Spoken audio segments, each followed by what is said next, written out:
빌립보서 4장 4절 신약성경 321페이지입니다. 주 안에서 항상 기뻐하라. 내가 다시 말하노니 기뻐하라. 너희 관용을 모든 사람에게 알게 하라. 주께서 가까우시니라.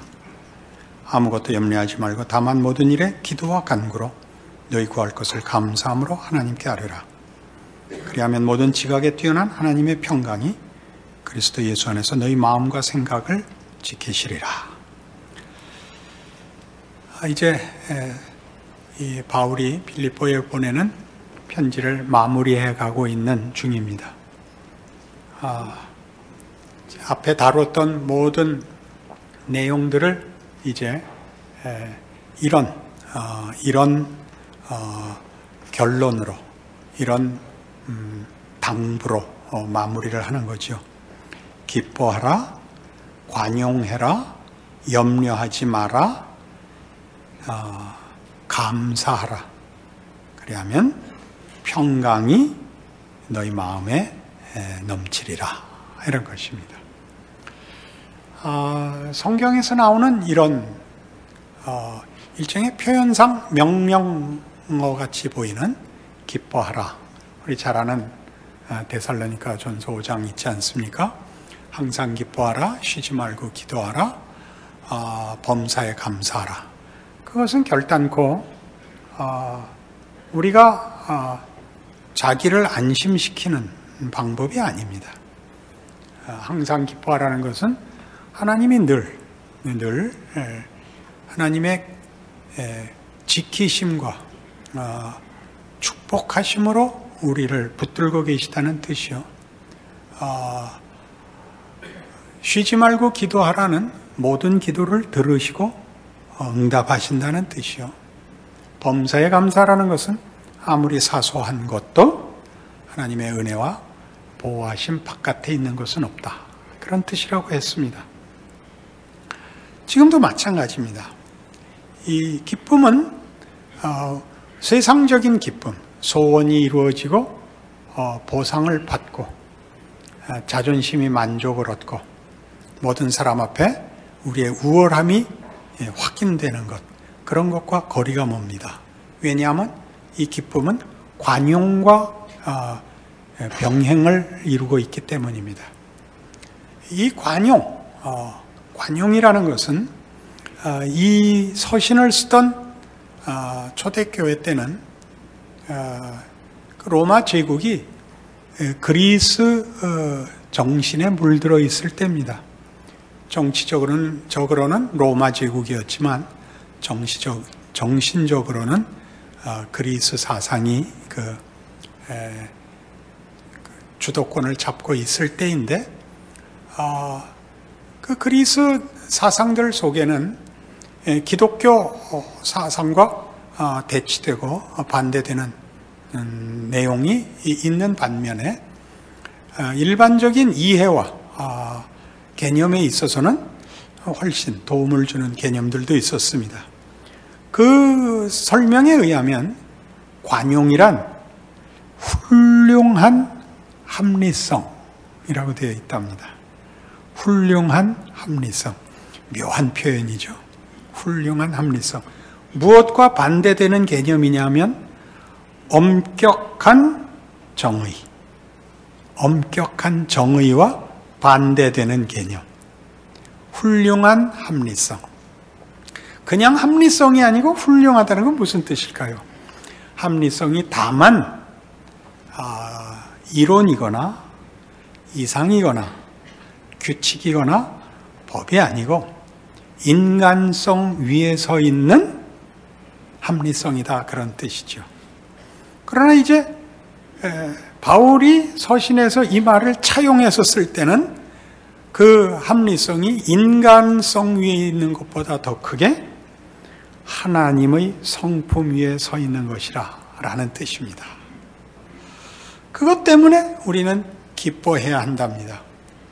당시 초대교회에 교회 안에서나 교회 밖으로 기쁨의 조건들은 거의 없었습니다.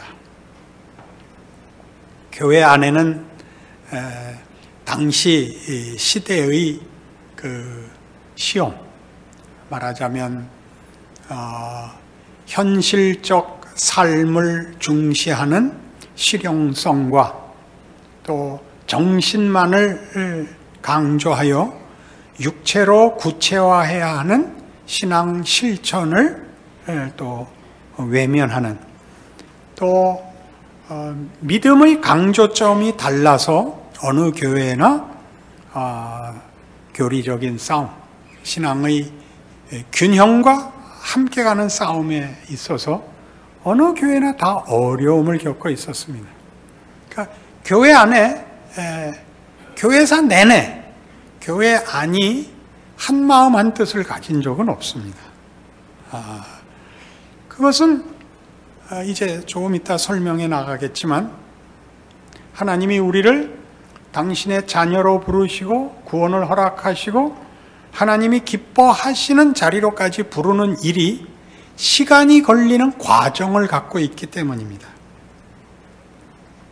정답을 맞추고 진심을 바치는, 시간과 상관없는 답으로 합의를 보는 것이 아니라 하나님의 기이한 부르심, 은혜의 부르심으로 붙들려 와서 발버둥 치고 거부하고 빗나가고 고집부리고 하는 자들을 어떻게 하나님이 그의 부르심을 각자에게 이루어 나가시는가를 기다려야 되는 것이 교회입니다.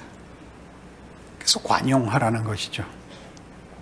그 이유를, 이 관용을 5절 보시면 너희 관용을 모든 사람에게 알게 하라. 그리고 나오는 말이 뭐죠? 주께서 가까우시니랍니다.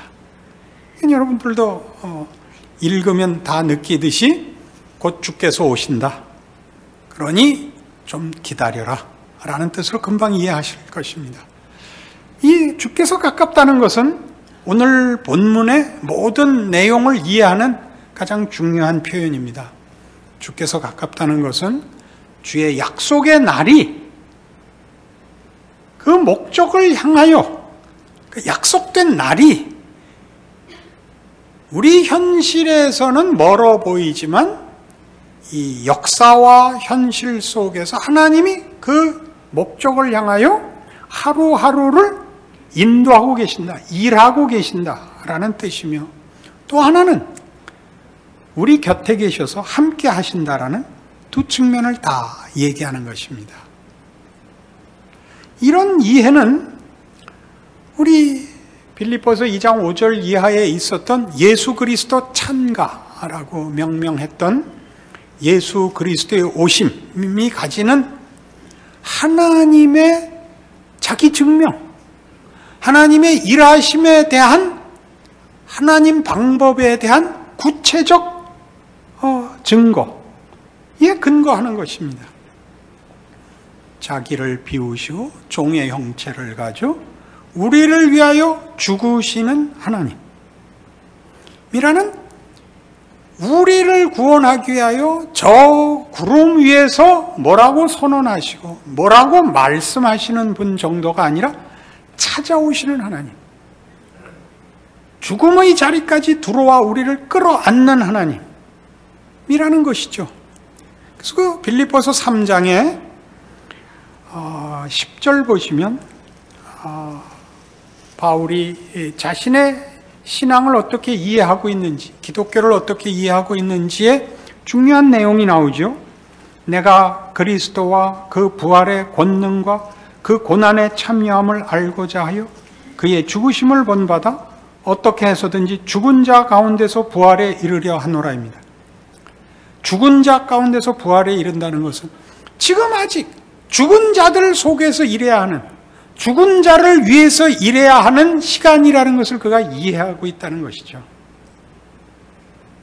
부활은 죽은 자를 살리기 위하여 허락된 것이다를 이해하고 있기 때문에 자신을 부활의 승리를 믿고 있지만 현실적 부름과 책임이 죽은 자들 속에, 죽은 자들을 붙들러 죽은 자들의 무지함과 죄악된 고통 속에 들어가는 것으로 설명하고 있는 것입니다.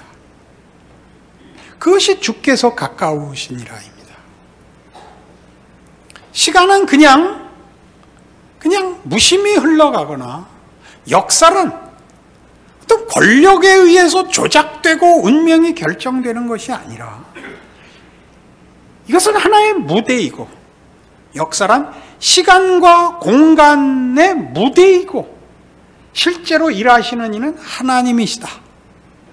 그 이야기를 그 성경에 소개되는 하나님의 일하심과 약속을 지키시는 간섭에 대한 이해가 있어야 되는 것입니다. 우리가 관용하지 못하는 것은 하나님의 일하심을 이해하지 못하고 시간을 고통스럽게 생각하는 것입니다.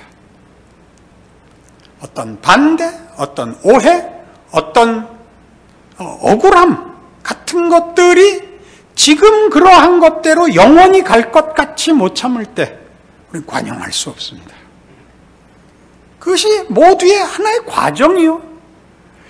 하나님께서는 우리를 구원하기 위하여 최악의 자리까지도 찾아오시고 우리의 최악의 선택까지도 뒤집으실 수 있다는 걸 인정하는 것이죠. 그게 부활이죠. 그게 십자가의 죽음이죠. 그것이 없으면 우리 중에 아무도 예수를 믿고 하나님의 자녀가 될 수가 없습니다. 그렇지 않습니까?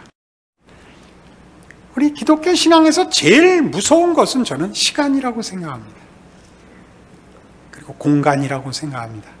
하나님이 우리에게 육체를 주셔서 시공간 속에 살게 하시는 것은 우리로서는 사실 이해하기 쉽지 않은 것이지만 하나님은 시간을 뛰어넘으시고 공간을 뛰어넘으시는데 우리에게 시간과 공간에 제한이 있는 것이 피조물이기 때문이다 라는 것도 옳습니다만 하나님이 우리에게 준 그의 사랑과 우리에게 믿음을 요구하시는 것 같이 시간과 공간이라는 것은 피조물에게 준 신적 어떤 특권입니다. 여러분, 지난 주일날 조코비치와 나달의 테니스 결승을 보셨습니까? 신앙이 좋으려면 모든 일에 열심을 기울이셔야 됩니다. 테니스 결승 역사상 최장시간을 혈투를 벌였고 모두가 테니스라는 게 이렇게 굉장한가 라는 그런 생각을 누구나 했을 것입니다. 테니스를 모르는 자들도 너무 놀랐습니다. 저는 그 프로 정신이라는 것을 제일 많이 놀랐던 게 74년이었나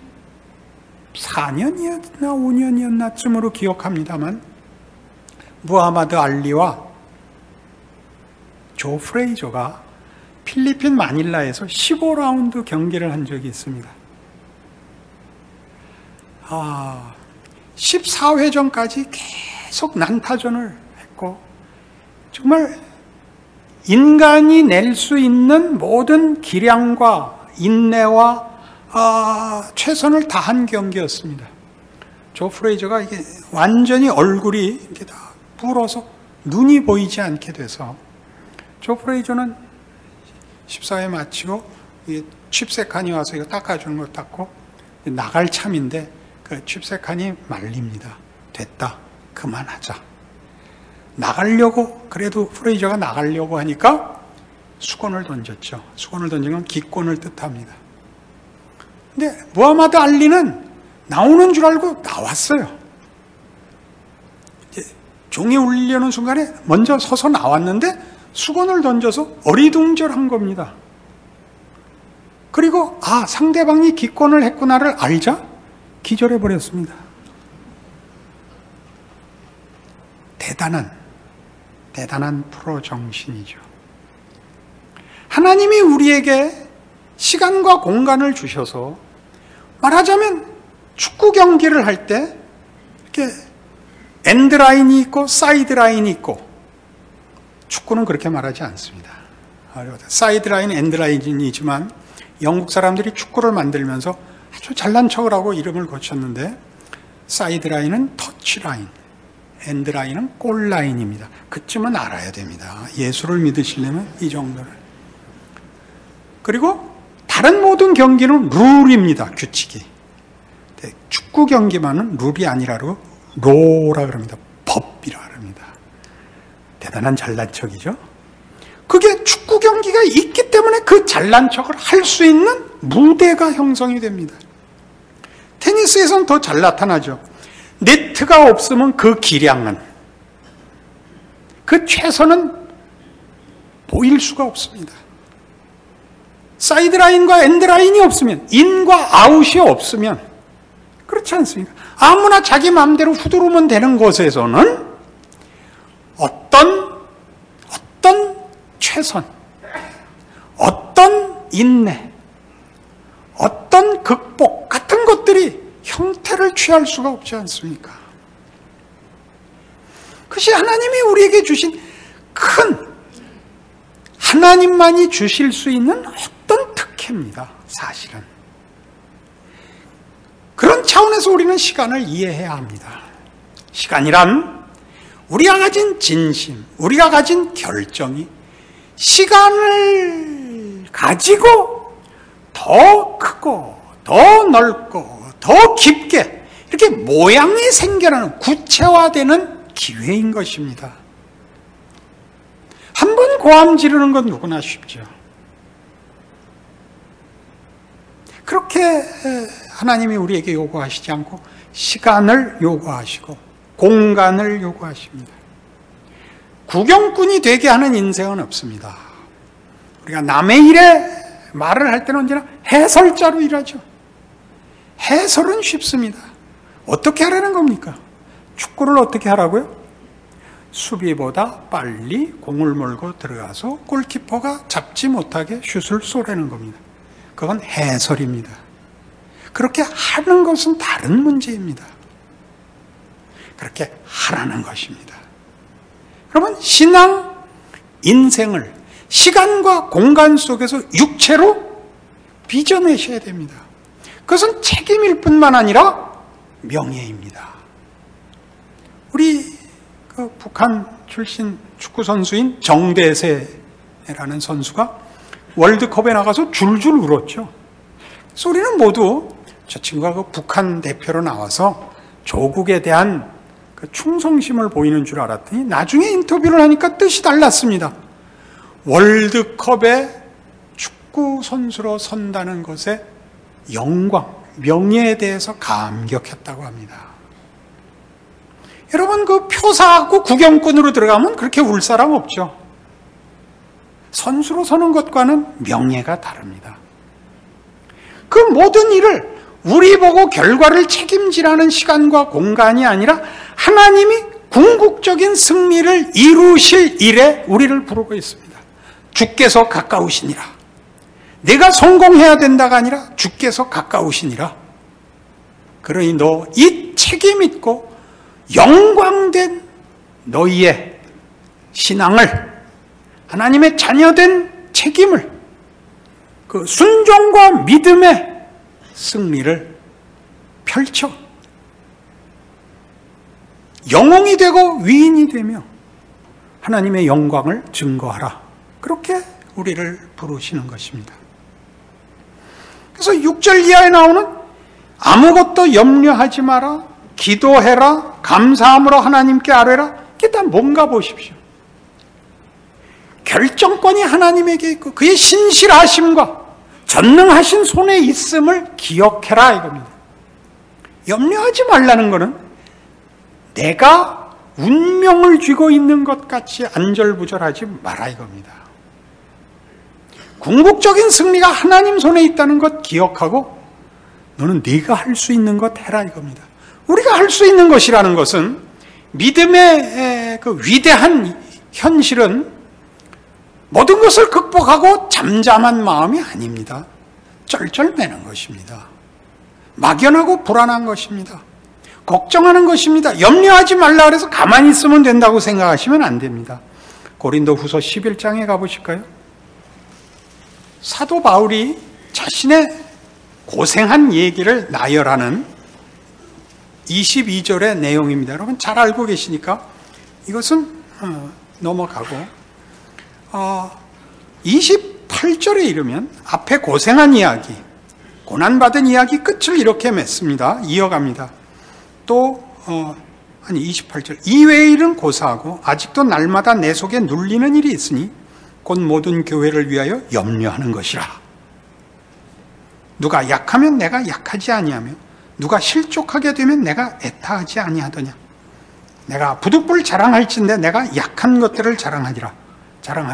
이게 뭐 말이 조금 우리로서는 잘 쫓아갈 수 없게 갈팡질팡해 보이는데 이런 내용입니다.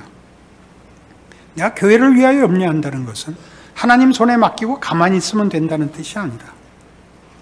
긴장하고 있어야 된다. 내가 할 일을 하고 있어야 된다. 그때는 내가 모든 교회를 위하여 염려할 때는 그 교회마다 다 갈 수 없었다. 그럼 내가 할 수 있는 게 뭐냐? 안타까워하는 것이었다. 걱정하는 것이었다. 그게 진지한 책임 있는 믿음이니라 그렇게 얘기하는 것입니다. 난 이제 괜찮아. 난 기도에서 다 벗어났어. 그건 구라입니다. 그런 믿음은 없습니다. 정상적인 지능을 갖고 있으면서 믿음을 갖고 있어서 마음이 평안한 적은 없습니다. 마음이 불편하지만 맡기는 겁니다. 자폭하지 않고 상대방에게 다 집어던지지 않고 자신에게 다 집어던지지 않고 그 모호하고 그 억울한 것을 감수하는 것입니다. 그래서 그가 이런 여러 교회를 위하여 염려한다고 해서 그가 무슨 더 큰 실력과 능력을 가지고 이렇게 저 높은 것을 이렇게 내려다보듯이 동정과 연민을 가지는 것이 아니라는 걸 그게 29절 이하가 얘기하는 겁니다. 누가 약하면 내가 약하지 아니하며 누가 실족하게 되면 내가 애타하지 아니하더냐? 다음에 뭐라고요? 내가 부득불 자랑할진대 내가 약한 것들을 자랑하리라. 내가 넉넉해서 하는 얘기 아니다. 내가 승리를 주고 운명을 바꿀 수 있다는 얘기 아니다. 내가 우월하거나 내가 그들보다 위에 있다는 얘기를 하는 것 아니다. 나도 동일하게 약한 가운데서 하나님이 나를 부르신 부름과 하나님의 부르심이 가지는 목적을 위하여 내가 할 수 있는 최선을 다하여 진지하게 그 막막함과 안타까움과 걱정들을 감수하노라. 나도 약한 자에 불과하다. 31절 주 예수의 아버지 영원히 찬송할 하나님이 이렇게 크게 하나님을 불러내놓고 무슨 증명에 쓰느냐 하면 내가 거짓말 아니하는 것을 아시느니라. 다메섹에서 아레다 왕의 고관이 나를 잡으려고 다메섹 성을 지켰으나 나는 광주리를 타고 들창문으로 성벽을 내려가 그 손에서 벗어났노라. 이 부끄러운 얘기에 하나님을 불러냅니다. 우리의 기쁨이 어디에 있다고요? 우리의 관용에 있습니다. 관용은 무엇이라고요? 하나님이 궁극적인 승리를 하시고 거기에 시간과 과정과 기회를 줬다는 걸 인정하는 것입니다. 그래서 우리가 가만히 있으면 된다고요? 아니요. 염려하고 걱정해야 됩니다. 우리가 넉넉하고 염려와 걱정이라는 이름으로 우리가 누구를 어떻게 해줄 수 있는 실력을 가진 자가 하는 일이라고요? 아닙니다. 하나님의 뜻과 약속과 목적을 알기에 하나님의 일하심을 시간의 한계 속에서 감수하는 안타까움을 견디는 것입니다. 그것이 교회입니다. 여러분들 모두의 마음을 시원하게 하고 그래야지 이런 일들이 일어나는 것이라고 생각하지 마십시오. 세상이 그렇습니다. 내가 예수를 믿는다는 말을 하면 모두 놀라 자빠지고 예수 안 믿는 사람과 분명하게 세상적인 보상으로 구별되는 그런 인생으로 부르시지도 않습니다. 우리가 혹 어쩌다가 같이 안 믿는 친구랑 식사하는데 식기도라도 할라치면 째려보죠. 기도하는 동안 그 국에 있는 고기나 훔쳐가고 도대체 너희는 뭐라고 기도하냐? 그럼 그러십시오. 너 이거 먹고 건강하라고 했다. 그러세요. 예수를 믿는다는 것이 무엇이며 우리가 가진 자랑이 무엇이며 우리가 가진 특권이 무엇인지를 알아야 됩니다. 인생을 사는 현실, 시간과 공간 안에서 육체로 빚어내어야 되는 것은 무하마드 알리가 되고 조코비치가 되고 마라톤을 하다 쓰러져 쩔뚝거리면서 기어들어가는 선수가 되는 싸움입니다. 그 모든 것을 통하여 하나님이 일하신다는 거죠. 우리의 수고는, 심지어 우리의 실패마저도 하나님께서 헛되게 하시지 않는다라는 사실 때문에 관용하는 것입니다. 염려를 절망하지 않습니다.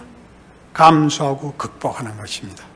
거기에만 기독교의 특징인 기쁨과 감사가 나오게 되는 것입니다. 여러분의 책임과 여러분의 확인을 모두 받아낸 기쁨은 우리에게는 없습니다. 그런 감사는 우리에게 없습니다. 내가 남과 다른 확인, 내가 남보다 우월한 보상으로는 기쁨이 안 나옵니다. 예수를 보내신 하나님이 누구냐를 아는 것에만 기쁨과 감사가 있습니다. 이 믿음이 여러분의 인생을 놀랍게 하고 있다는 것 기억하시는 여러분의 인생이 되기를 바랍니다. 기도하십시다. 하나님 아버지 은혜를 감사합니다. 우리의 신앙 현실은 사실 연약하고 비틀거립니다만 그것이 마치 저 훌륭한 운동선수들의 최선을 다한 시합같이 하나님 우리의 명예인 것을 기억합니다. 하나님의 자녀로 예수 그리스도의 오심을 본받아 고난과 수치와 억울함을 감수하고 비틀거리며 포기하지 않고 사는 것이 우리 인생의 책임입니다. 우리의 시간과 공간을 다 바쳐 구체적으로 져야 하는 책임입니다. 그 길 가도록 부르셨으니 영광인 줄 아는, 그 놀라운 명예인 줄 아는 기쁨과 감사로 우리 모두를 채워 붙도록 하나님의 자녀된 인생을 기쁨으로 살게 하시옵소서. 예수님 이름으로 기도합니다. 아멘.